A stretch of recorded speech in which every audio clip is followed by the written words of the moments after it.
buenos días de nuevo a todas, a todos. Vamos a pasar a presentar la ponencia inaugural. Por ser este la primera edición del Congreso de las Mujeres y un espacio en el que las mujeres tenemos un protagonismo absoluto, todas las ponentes de hoy y de mañana son mujeres, hemos querido hacer un programa interdisciplinar donde se aborden temas relacionados con la salud, las profesiones del deporte, las violencias hacia mujeres e infancia y las nuevas generaciones de mujeres en las ciencias del deporte. Sin embargo, uno de los temas centrales que queríamos abordar en este primer congreso es rescatar a nuestras antecesoras de alguna manera. Antecesoras que han permanecido invisibilizadas en la historia, pero con su trabajo, esfuerzo y conocimiento nos abrieron camino a nosotras conformando nuestro árbol genealógico como mujeres en las ciencias del deporte. En este sentido, hemos querido que la conferencia inaugural del Congreso fuera sobre esta temática, Historia de las mujeres en las ciencias del deporte, y para ello contamos con la profesora Cristina López Villar. Cristina es doctora en Ciencias de la Actividad Física y del Deporte, actualmente vicerrectora de Igualdad, Cultura y Deporte en la Universidad de A Coruña. Imparte clases en la Facultad de Ciencias del Deporte y la Educación Física. Forma parte del equipo de investigación, Educación, Salud y Actividad Física, Estudios de Género, del Centro de Estudios de Género y Feministas de su universidad, y también forma parte de la red de investigación sobre historia de las mujeres en el deporte, una red de carácter internacional. Además de su colaboración en diferentes proyectos de investigación sobre la memoria de las deportistas durante la dictadura, ha escrito libros y artículos sobre historia de las mujeres en el ámbito deportivo. Os dejamos con la conferencia de Cristina titulada Historia de las mujeres en las ciencias de la actividad física y del deporte. Gracias, Cristina. Gracias.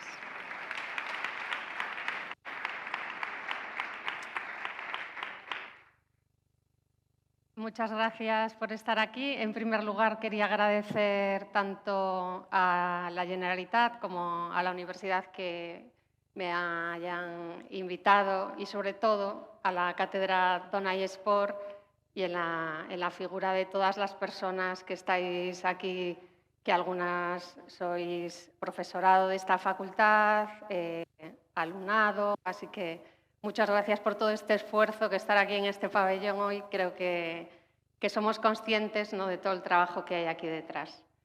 ¿Qué mejor marco para iniciar estas jornadas? Y además, qué actitud tan feminista traer una ponencia sobre historia del deporte a un ámbito donde actualmente tenemos unos discursos tan neoliberales, ¿no?, que van por otros derroteros. Así que yo diría que desde el inicio la Cátedra Donay Esport se ha comprometido con una filosofía realmente de tener la perspectiva de género desde el inicio al final de estas jornadas. Yo personalmente se lo quiero agradecer a todas las personas que estáis trabajando en este sentido. Sin más dilación, veis que tengo una diadema porque veo a gente que está así como muy al fondo, entonces me gustaría que podamos interactuar un poco y además pues las transparencias, a ver qué tal se ven, ¿no? Porque a veces he introducido algún texto y además me ha costado decidir qué contaba hoy, ¿eh? Me ha llevado un tiempo reflexionar cuál podría ser lo más interesante para contaros hoy. Además, quiero saludar a las personas que están en streaming, que nos siguen desde diferentes lugares del mundo, con lo cual el reto era mayor todavía, ¿no? La historia, ¿desde dónde? Así que vamos a empezar. Lo primero que me gustaría plantear es dónde están las mujeres en la historia, ¿no? Pensad, por favor, ahora un momentito, ¿qué 5 referentes mujeres en la historia del deporte os vienen a la cabeza rápidamente? No hace falta que lo digáis, pero pensadlo. ¿Qué mujeres me vienen así como referentes de la historia del deporte? Han estado en los libros de consulta que he estado trabajando en la biblioteca. ¿Me vienen solo las que me ha nombrado mi profesor de historia de aquí de la facultad? ¿O es fácil tener referentes mujeres del deporte porque están por todas partes? Escuchamos hablar de las mujeres y su historia del deporte todos los días. ¿Quién ha elegido, ¿no? La segunda pregunta. ¿Quién nos ha impuesto, voy a decirlo yo con más crudeza, quién nos ha impuesto un discurso, un relato de cuál es nuestra historia? ¿Dónde quedan las prácticas tradicionales de las mujeres? Sé poco, ¿no?, de la realidad de Valencia, pero sí que hay cosas que nos llegan a nivel internacional, ¿no?, como el juego de pelota, otras prácticas que se han convertido en deporte, además. Pero hay muchísimas prácticas tradicionales que precisamente, ¿no?, por haberse recogido o se han conservado desde una clase social más humilde, no tienen tanta importancia en la historia del deporte, ¿no? No nos llaman tanto la atención.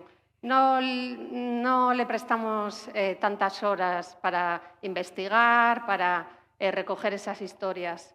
La foto que tenéis a la izquierda es de un juego que aún se conserva en una zona de Orense, que juegan señoras que algunas ya han fallecido y otras están cerca de los 90 años.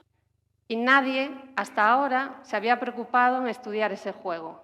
Lo está estudiando pues, una doctoranda de la Universidad de Coruña, que gracias a ella pues, quedará algo, ¿no?, de esa historia, de esas mujeres adultas, además, mujeres adultas que juegan. Pensar también en eso. Ahora, un segundito. Visualizar en vuestra cabeza mujeres adultas jugando. ¿Dónde aparecen en vuestra mente mujeres adultas jugando? ¿A qué juegan? Alguna persona igual dice, no tengo ninguna referente, ¿no? O sí, jugando a las cartas, ¿no? Puede haber juegos así de mesa. ¿Dónde están todos los juegos indígenas? Que hemos construido también una historia muy eurocéntrica o anglosajona céntrica, me voy a inventar esta palabra, para ocultar ciertos relatos, ¿no?, de las mujeres fuertes. Las mujeres humildes siempre han trabajado igual que los hombres y su fuerza equivalente. Sin embargo, el discurso que nos ha llegado constantemente es precisamente este de la fuerza para justificar todo tipo de desigualdades. Pero esa historia no nos la han contado, ¿no? La de la fuerza de las mujeres que trabajaban duramente, eso no nos ha llegado. Porque lo que nos ha llegado como historia moderna, ¿no? Ya sabéis que hay diferentes teorías y que podemos situar el origen de la historia en diferentes puntos, pero vamos a situarnos en la historia del deporte moderno. Está en ese momento de la revolución industrial en la que, desde un punto de vista totalmente masculino, se crea el deporte moderno para también tener un espacio donde la violencia esté contenida. Un poco el sonido, no sé si soy yo.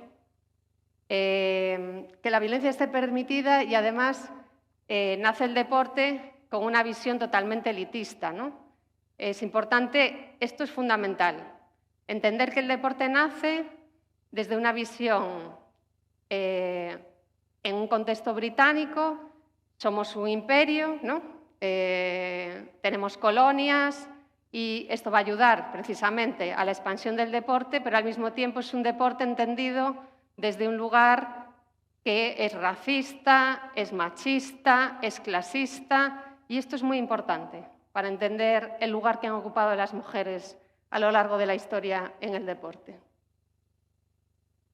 Porque además de ese contexto en el que nace el deporte, todas y todos conocemos, por ejemplo, a Darwin, ¿no? Y hemos escuchado hablar mucho sobre la teoría de las especies, ha sido muy importante, pero pocas veces también se ha hablado, se oculta un poco la parte en la que nos deja fatal a las mujeres. Porque Darwin decía que éramos dentro de esa escala de especies inferiores, estábamos por debajo de los hombres. Y qué curioso que nos ha llegado Darwin, pero no han llegado estas mujeres que intentaban contraargumentar a Darwin y que intentaban argumentar y argumentar, pero a nosotras no nos han llegado, ¿no? Nos hemos quedado solo con la imagen de Darwin y su teoría y no nos llegaron otras voces que discutían o cuestionaban esos postulados. Porque esa naturaleza que nos otorgaba Darwin y muchos autores, va a ser muy importante la alianza entre médicos, políticos, educadores, también desde la Iglesia, que van a construir toda una serie de discursos donde van a hablar constantemente de la inferioridad femenina, ¿no? O la naturaleza femenina, o justificar, como iremos argumentando, las diferencias entre hombres y mujeres. Entonces, ahí tenéis dos frases, podrían ser miles que existen con este mismo argumentario, pero he querido coger como dos contextos distintos, ¿no? Y en España tendríamos muchísimos también, ¿no? De esa argumentación constante de que las mujeres pues, tienen menos fuerza, que somos más delicadas, ¿no? Que incluso eso se convirtió en un ideal de belleza. El ser delicadas, enfermizas, pálidas, eso era un ideal, imaginaros, ¿no?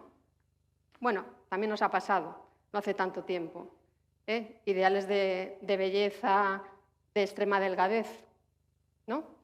Pensando que estas cosas se repiten en el tiempo. Daba igual que las mujeres escalasen montañas y además con esos vestidos que ya nos podemos imaginar, ¿no? El reto, además de la dificultad de esa actividad física, a mayores la dificultad de ir vestidas como iban, ¿no? Daba igual que cruzaran el Canal de la Mancha, el de Gibraltar, que hicieran retos impresionantes, que a veces incluso ganaran a los hombres en esas circunstancias. Daba igual. Ese discurso de la inferioridad, ese discurso de que las mujeres tenían otro lugar y su lugar no era el deporte, era continuo. Daba igual también que las mujeres argumentaran por ellas mismas, que lo vivían en sus propias carnes. Esto daba igual. Daba igual que las feministas, como Mary Wollstonecraft, que tenemos aquí, que fue la madre además de la escritora de Frankenstein, dijera estas cosas hace tantos años, ¿no? Las mujeres hace muchos años, a pesar de que la historia no nos las haya traído hasta el presente, hace muchos años que reivindican un lugar vinculado a la actividad física. Lo que pasa que la historia no nos lo ha contado. Yo, por ejemplo, que soy mayor que vosotros, no vi nada en historia del deporte que tuviera que ver con las mujeres. Y cuando entré a dar la asignatura, pensaba, hombre, si en todos los ámbitos hay mujeres, qué raro, ¿no?, que en el deporte no los haya. Y tuve que hacer un esfuerzo enorme, leerme libros en otros idiomas, buscar, ¿no?, cosas que ya existían, para intentar tener materiales para mis clases de educación física. Es más, me iba a los archivos porque tenía que presentarme como vuestro profesor, que se va a presentar en breve a contratada doctor, pues yo tenía que presentarme también a contratada doctora, tenía que pasar una oposición y decidí hacer una investigación sobre las deportistas gallegas. Yo llegaba a los archivos y preguntaba, ¿tendréis algo sobre mujeres y deporte? No, aquí de deporte no hay nada, no hay nada. Entonces yo bajaba así un poco el listón, ya quitaba la palabra deporte y decía, bueno, actividad física, mujeres que pasean en una bicicleta, que a lo mejor pasean por un paseo marítimo, y me decían, bueno, eso sí. Y entonces de eso sí, ¿no?, empezaba a rebuscar entre papeles y carpetas desorganizadas, porque en Galicia tenemos bastante malos archivos, y empezaban a aparecer cosas, ¿no? Y empezaban a aparecer, por ejemplo, un álbum maravilloso lleno de fotos de jugadoras de hockey de los años 30. Entonces, bueno, era como ir encontrando tesoros, ¿no? Y estaban ahí las mujeres, pero nadie nos había transmitido el relato. las feministas, que a veces también hay como un discurso por ahí de que las feministas nunca se han preocupado por el deporte, igual dependiendo de qué feministas y en qué momento histórico hablemos, ¿no? De si ha formado parte de la agenda feminista. Pero como me estoy remontando a esos inicios feministas, ellas sí que estaban muy vinculadas a las actividades físicas. De hecho, su manera de protestar muchas veces era a través de la actividad física, haciendo grandes marchas, como esta marcha que vemos aquí en Londres, o otro tipo de actividades como subirse a un Zeppelin o cualquier tipo de transporte como coches. Escalaron montañas para colocar su bandera de votos para las mujeres, ¿no? Fueron en barco y ellas mismas, ¿no?, se vestían para reivindicar esos votos. Porque en el movimiento feminista algo muy importante también fue la llegada de la bicicleta. Supongo que ya habréis visto así imágenes sobre la importancia que ha tenido poder subirse a una bicicleta siendo mujer y de repente, en lugar de dar una vuelta a la manzana de tu casa, poder desplazarte kilómetros. Pensad un momento, ¿no? Mujeres con unos vestidos pesadísimos. Siempre me imagino como las cortinas, estas cortinas pesadas que tienen las abuelas, ¿no? Esas cortinas en vestido y que casi no podían desplazarse, ¿no? Cuando lees los textos es como que se fatigaban de caminar con el peso de esos vestidos y de repente aparece la bicicleta, ¿no? ¡Guau! ¿No? Yo tengo mucha imaginación, entonces me lo puedo imaginar ahí como ¡guau! ¡Qué pasada! ¿No? ¡Qué revolución! Y a pesar de que había muchas críticas y muchos discursos en contra, que es lo que representa esa imagen de un periódico francés a vuestra izquierda, había muchas mujeres que utilizaban la bicicleta y luego incluso eso fue también una revolución para los trabajadores y las trabajadoras, ¿no? Fue una democratización también de los transportes. Ahí tengo que enfocar hacia allí, claro. Tengo la costumbre de enfocar al revés. Este vídeo yo creo que me lo tenéis que poner, que yo desde aquí no puedo, porque tiene como un... abajo tiene como una opción... Ajá, gracias. Bueno, la imagen de estas mujeres en bicicleta yo creo que vale más que 1000 palabras. Y imaginaros ir en bicicleta con estos sombreros, que alguno yo creo que hasta debía de pesar, y también con estos vestidos, ¿no? Cómo se desplazaban con unos vestidos realmente aparatosos y pesados. Esos gorros también, ¿no?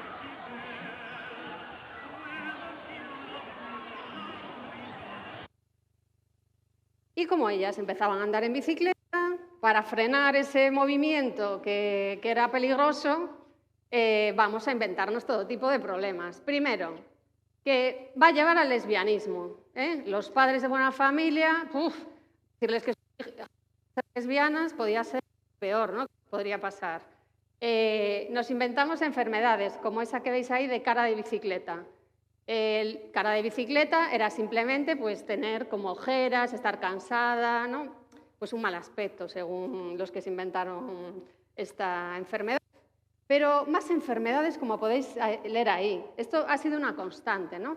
Convencer a las mujeres de que si hacían actividad física o deporte, pues que iban a tener un montón de problemas que más allá de quedarse estériles, por supuesto, ¿no? Que como la maternidad es fundamental, pues se mandan todo tipo de mensajes de este tipo.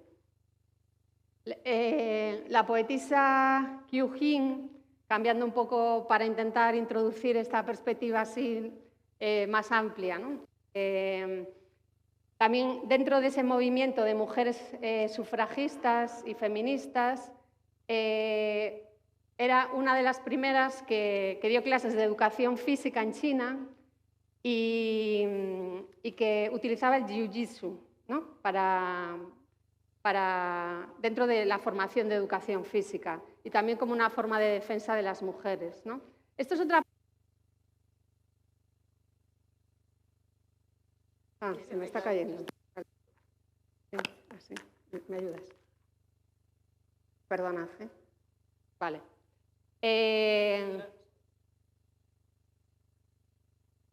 Perdonad.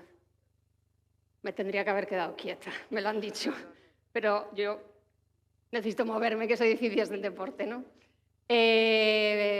Pues decía que esta mujer, además de ser una de las primeras en dar clases de educación física a las mujeres en China,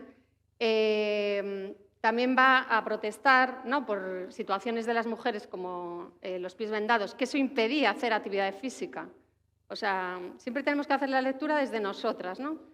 Podemos ver problemáticas o situaciones que no hacemos la lectura de qué pasa con la actividad física. Pues los pies vendados luego las incapacitaba para poder desplazarse, ¿no?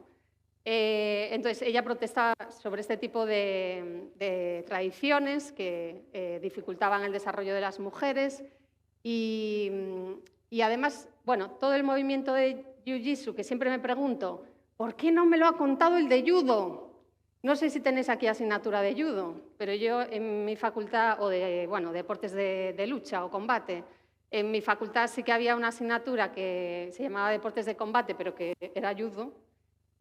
Y hay un montón también de historias que se pueden contar sobre las mujeres, ¿no? Porque el judo, ¿no? Seguro que conocéis al fundador del judo, Yokoro Kano, pero pocas personas conocen a esta mujer que trabajó con él y que daba clases también a mujeres, ¿no? Entonces, hay muchas, hay otras, ¿eh? No tengo tiempo para nombrarlas a todas. Entonces, siempre hay que buscar a esas mujeres, porque en cualquier asignatura las vamos a encontrar. Y además, las traigo aquí porque se vuelve a relacionar con el movimiento sufragista, porque las sufragistas, después de ir por las buenas e intentar a nivel político conseguir el voto, cuando ya se hartaron, cuando ya vieron que no les hacían caso, empezaron otro tipo de tácticas, ¿no? Y las inglesas, con Emily Pankhurst, pues empezaron a hacer acciones que incluso fueron tachadas de terroristas, ¿no? Y tenían todo un ejército, le llamaban así, de mujeres que defendían a las otras mujeres cuando iban a las manifestaciones y se formaban en el Jiu-Jitsu para poder defenderse. Entonces, bueno, yo creo que tanto desde el punto de vista de que era para su propia autodefensa, como empezaron a realizar discursos, que es lo que representa la imagen que tenéis a vuestra izquierda, de defenderse de los maridos alcohólicos, ¿no?, que llegaban a casa y pegaban a las mujeres. Entonces, aquí también hay toda una historia de esos cursos de autodefensa feminista que es muy interesante, ¿no?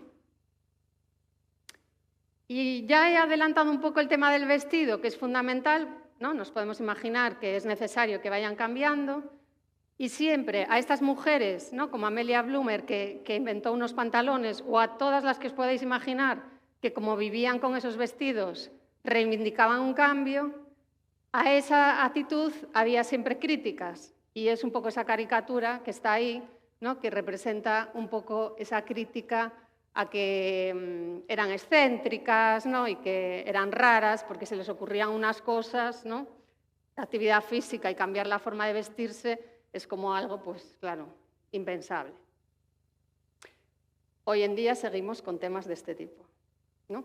No vamos a entrar, pero pensad en la imagen de deportes actuales, como es la equipación de chicos y de chicas, ¿no?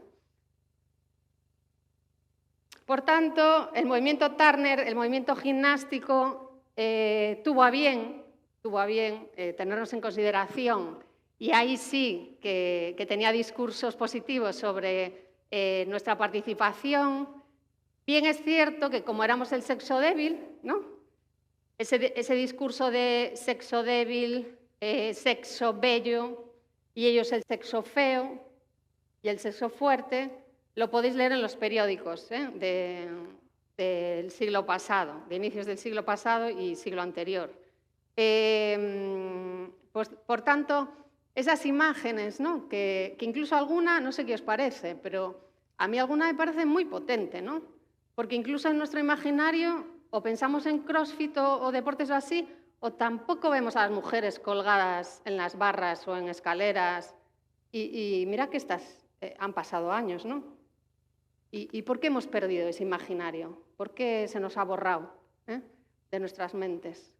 Y además, siempre que trabajo en temas de búsqueda de información, me aparecen nuevas mujeres, ¿no? Y gracias a prepararme esta charla, de repente me encuentro con Hildur Lin y digo, ¡ostras! La hija de Pierre Lin. Y digo, pero si nadie me había hablado de esto. Primera noticia de que había una mujer también aquí por el medio. Entonces ahora siempre tengo esta actitud.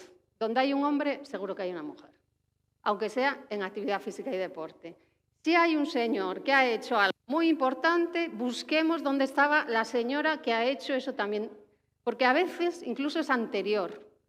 A veces encuentras algo y si buscas, aunque no nos haya llegado, encuentras mujeres que han hecho cosas increíbles y a veces incluso antes que los hombres.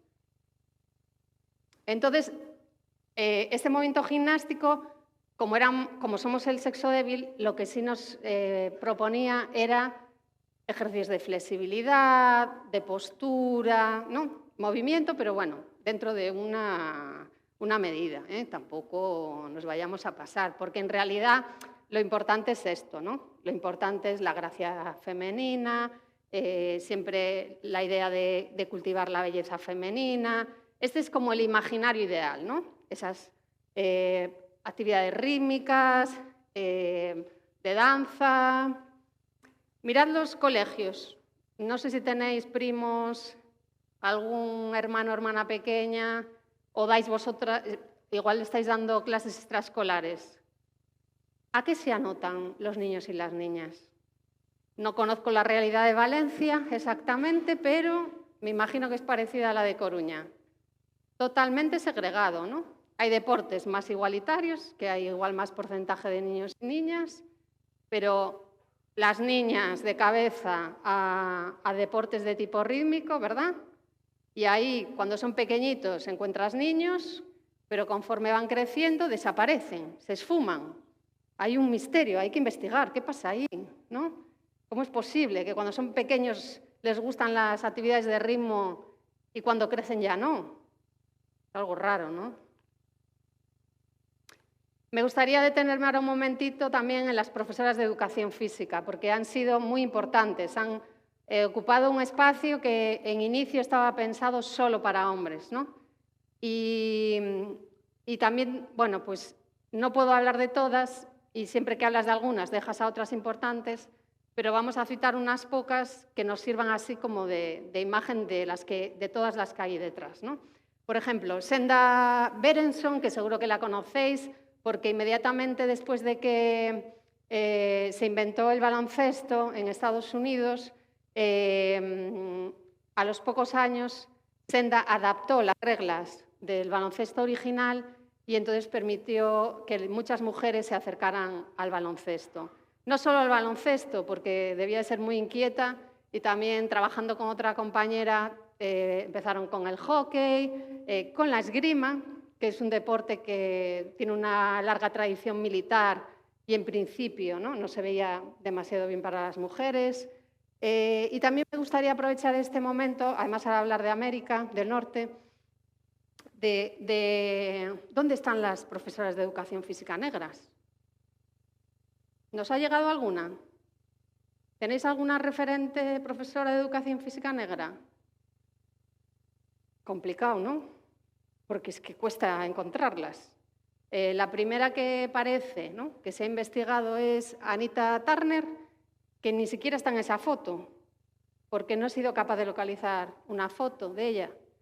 O sea que, bueno, la historia, como os decía al principio, nos cuenta y nos trae hasta nuestros días ciertos relatos y otros quedan ocultos, ¿no? Pero ahí estaban las primeras profesoras también de educación física negras, que no podían jugar al baloncesto, las personas negras, ni al vóley, en los inicios. Se argumentaba perfectamente, igual que se argumentaba que las mujeres no podemos hacer ciertas cosas, se argumentaba que los negros, imposible, que pudieran jugar al baloncesto, al vóley. Bueno, nos quedan resquicios, ¿no? Que hay gente que cree que tampoco pueden nadar. Cosas raras que nos pasan. En fin. Uy, perdón, necesito que me activéis el vídeo. Si podéis, gracias.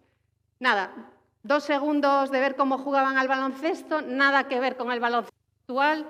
Fijaros bien, como no hay contacto, porque para adaptar el baloncesto a la realidad que se nos hacemos las mujeres, pues claro, tenía que ser una cosita así tranquila, ¿no?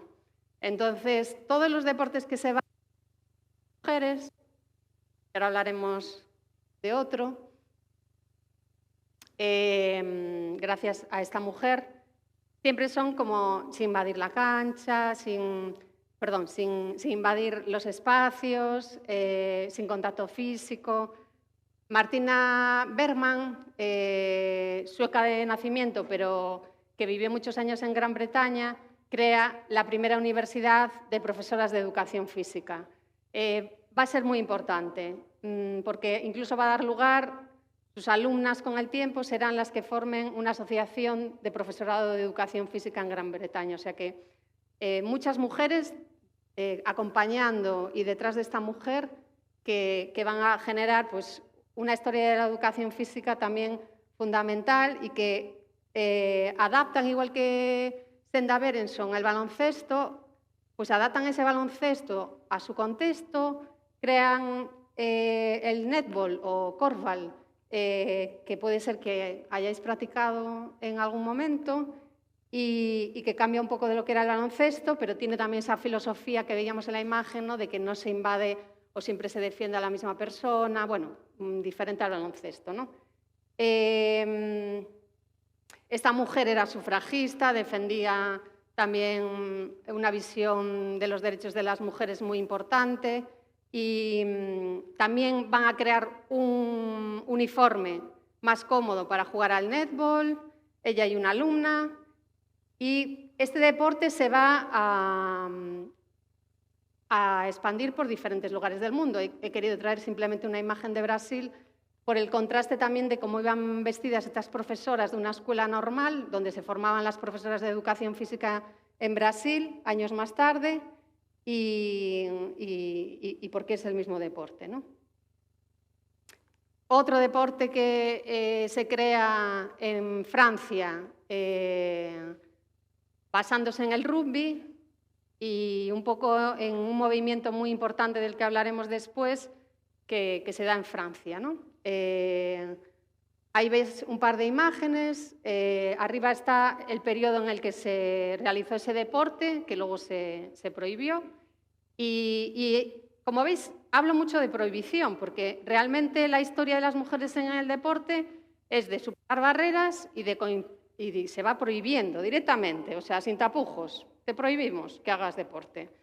Unas veces más sutil, porque es a través de discursos, que vas a tener enfermedades, que van a pasar cosas raras en tu vida, y otras veces es directamente, ¿no? Prohibimos que hagas deporte.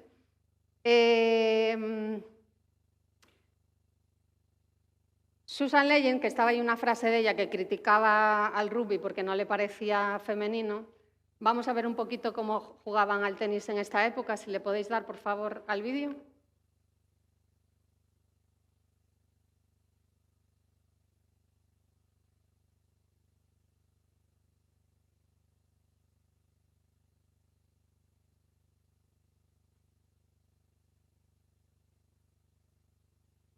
¿Quién recuerda?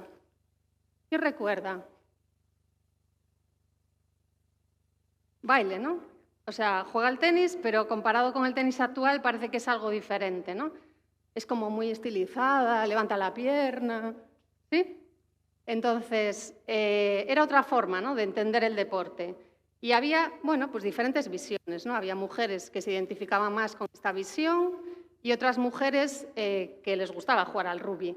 Porque esto es fundamental, es que somos diversas. Es que las mujeres no somos todas iguales. No podemos decir la mujer, no, igual que los hombres. Son muy diferentes, ¿no?, unos hombres a otros. Entonces, esta diversidad es también muy importante tenerla en cuenta cuando analizamos situaciones relacionadas con la perspectiva de género.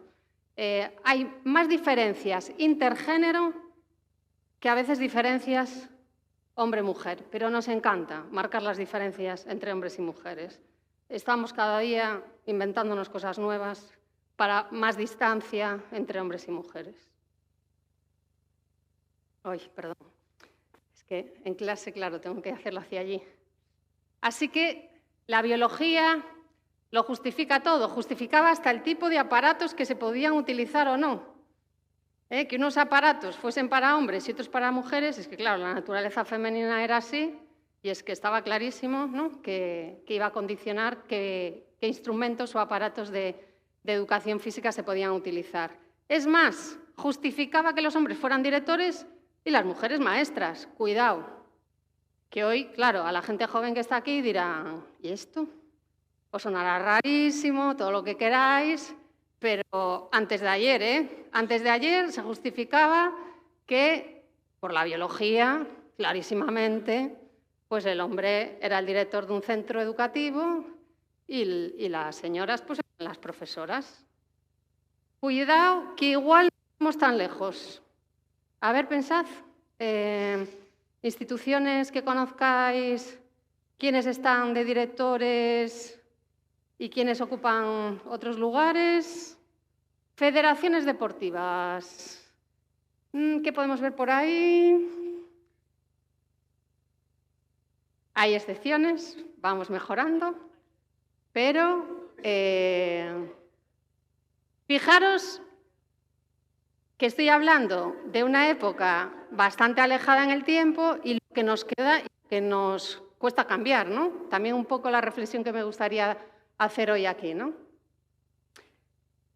Y un discurso que estaba en todas partes es que, hombre, bueno, un poquito de deporte sí, un poquito de gimnasia, rítmica, bien, hasta ahí llegamos bien. Además, como hay un movimiento higienista muy importante, ellos también sabían que la salud de las mujeres dependía de hacer actividad física, ¿eh? No es nada moderno esto ya lo decían. Entonces, venga, sí, para tener hijos fuertes, para defender las patrias, las mujeres tienen que hacer actividad física. Pero, claro, competición ya, eso ya era como demasiado viril, ¿no? Eso ya era una cosa como de esa idea del deporte moderno cuando nació, un espacio masculino. Las mujeres aquí no pintan nada. Y entonces mi amigo Pierre de Coubertin, al que le tengo mucho cariño, nos decía de todo. Este señor, que claro, era varón, lo conocéis, ¿verdad? ¿Sí? No lo tengo que presentar, seguro. ¿Quién lo conoce? Que levante la mano y así sé si lo tengo que presentar o no. Vale, voy a presentarlo un poquito, rápidamente para igual gente de primero. Fundador de los Juegos Olímpicos Modernos, que la primera edición no le fue muy bien, que sepamos también, que a veces las ideas masculinas, porque son insistentes igual, porque la primera edición no le fue muy bien, pero como insistió, hoy tenemos este fenómeno que son los Juegos Olímpicos, ¿no?, tan importante. Pues este señor que quiso restaurar esa idea de los Juegos Olímpicos de la antigüedad, hay alguna teoría que dice de algún historiador que, claro, como no se cuenta la historia de las mujeres, no sabía que había los Juegos Olímpicos de Eras, en honor a Eras, que participaban mujeres, y entonces que eso le llevó a hacer una proposición tan masculina y siempre con estos argumentos. Vete tú a saber, que igual sí que lo sabía, yo qué sé, no lo sé. Como no he tenido el honor de conocerlo para poder preguntarle. Y entonces Pierre de Coubertin se basó en esa idea de esos primeros juegos griegos e intentó hacer unos para que convivieran los diferentes países fraternalmente, pero cuidado, solo los hombres, y solo los hombres de clase alta, porque como se puso la condición de que fuese amateur, ¿quién tenía tiempo para hacer eso? La gente que no tenía que trabajar para comer, ¿no? Entonces, con Pierre de Coubertin tuvimos ahí un obstáculo importante para que las mujeres participasen. Alguien me puede decir, no, que desde las primeras ediciones hubo alguna mujer. Sí, era anecdótico. Y luego hubo como una clara prohibición de que no debían de participar. Por tanto, Alice Milliat, que es una mujer que hizo un trabajo impresionante junto con otras mujeres, no estaba sola, que también a veces destacamos así como figuras y no estaba ella sola, ¿no? Había un grupo de mujeres muy importante que en 1912 montan el Femina Club, en el 17 una sociedad de federaciones, sociedades deportivas femeninas en Francia y luego otra federación internacional para poder ir dando pasos y poder realizar los primeros Juegos Olímpicos femeninos, y les dicen que no, que lo de olímpicos no, que se parece demasiado a lo de los hombres. Entonces dicen, no hay problema, si ellas eran listas y tenían capacidad de improvisación, venga, les llamamos Juegos Mundiales Femeninos. Y están ahí luchando para que se les acepte y no les queda otro remedio, ¿no?, al Comité Olímpico Internacional que aceptarlas, porque en realidad estaban teniendo muchísimo éxito, tenían muchísimo éxito con esos juegos. Creo que esta parte de la historia ya la sabéis, ¿no?, que se prohibieron tras la llegada, un poco fatigada, tampoco era que se hubiesen desmayado, porque hay como una leyenda negra de que las mujeres llegaron y se desmayaron. No, hay una que se cae así, pero se vuelve a levantar.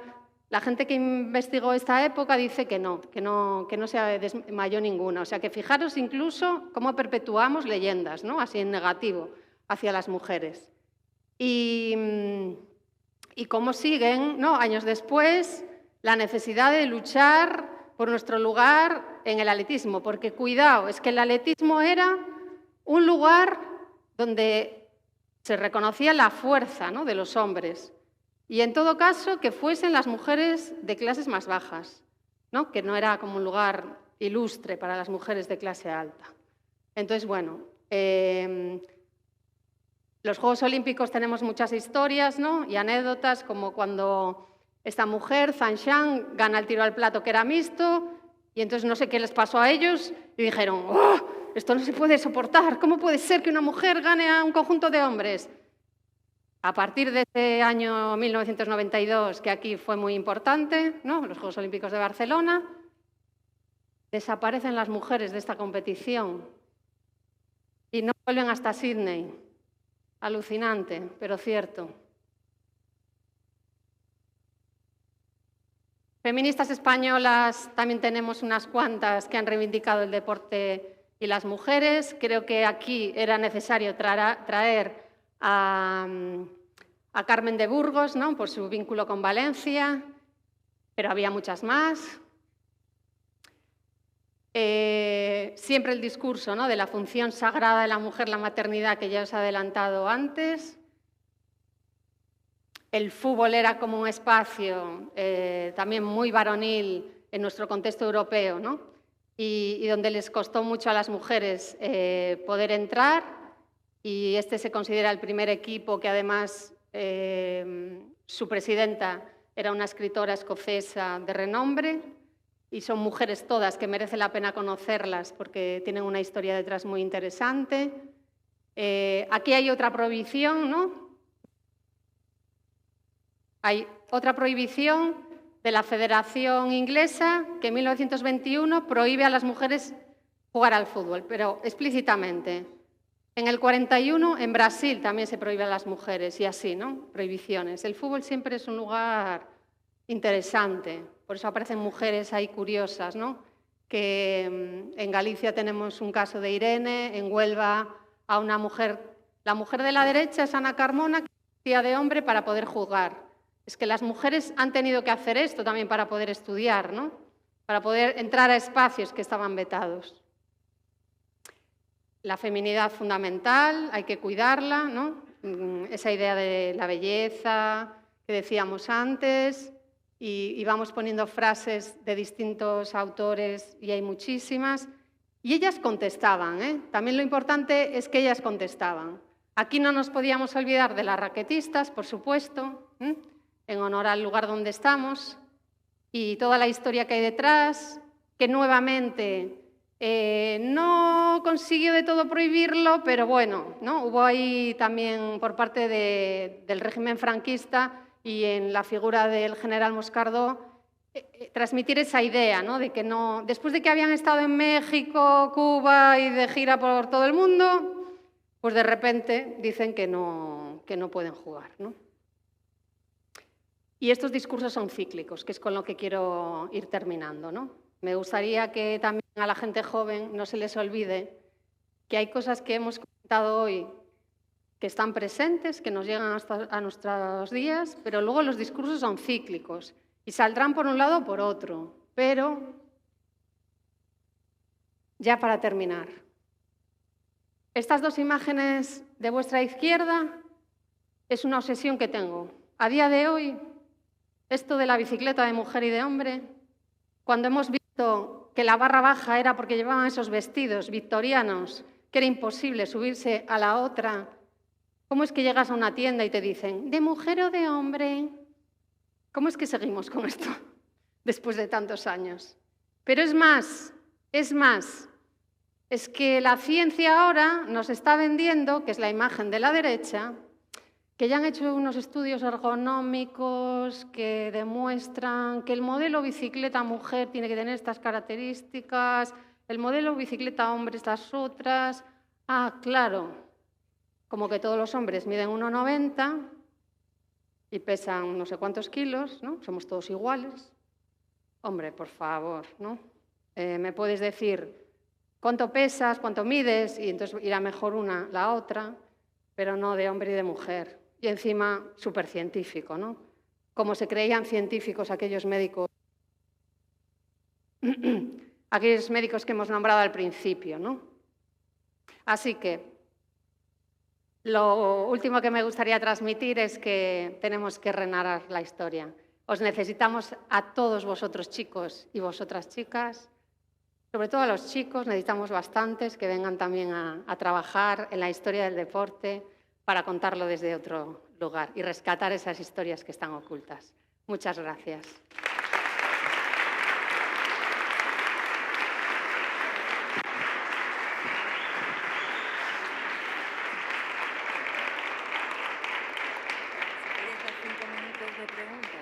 Ah, vale.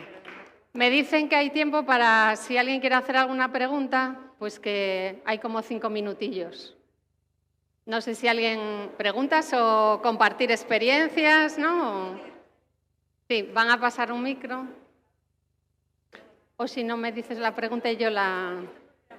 Ah, vale. Sí, vale. Hola.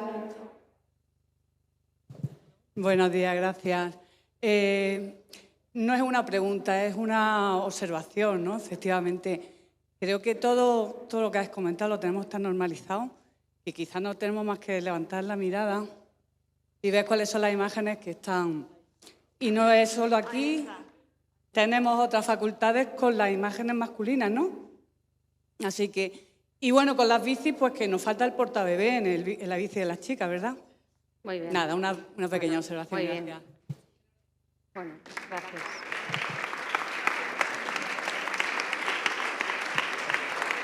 Hola, buenos días y enhorabuena porque me ha encantado tu ponencia y es espectacular. Y simplemente quería compartir sobre el deporte que has sacado de las señoras que creo que estaban jugando no sé si a la petanca o la...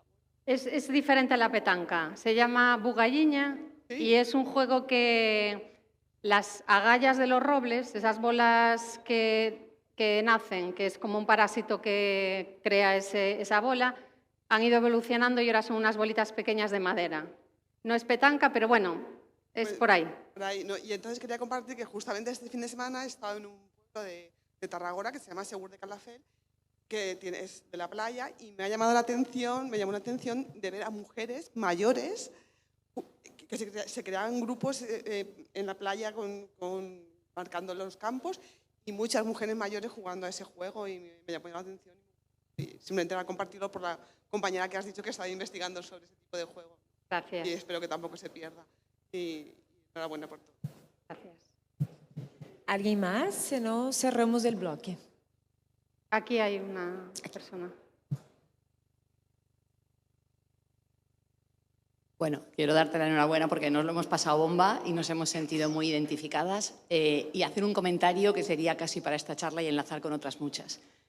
En el momento en el que estamos, seguramente hay que plantearse el continuo modelo femenino, modelo masculino, y que la gente encuentre dónde quiere estar, que dejemos de hablar de mujeres y de hombres, para que ni los hombres se sientan rechazados por una propuesta de modelo o para que las mujeres elijan si quieren ser más o menos femeninas, que cada uno haga lo que quiera y así, si no sabemos lo que ha pasado, no sabemos dónde vamos, pero ojalá esto también sirva para replantearnos hacia dónde queremos ir y que todos quepamos y que todos nos sintamos representados.